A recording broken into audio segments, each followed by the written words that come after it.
Hey aviators, welcome back to the Crafter Party. I am your hostess with the mostest, AV, and today we're going to get crafty.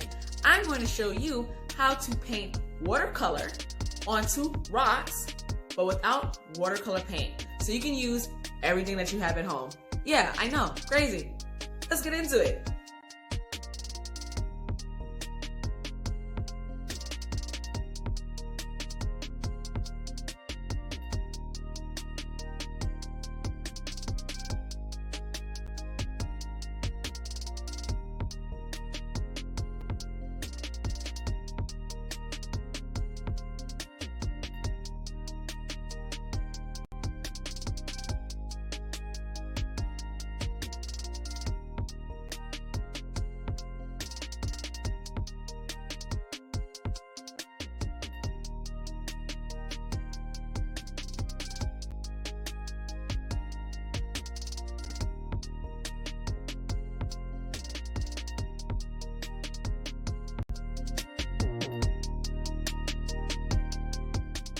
Rocks, markers, water, who knew so much magic can come from that?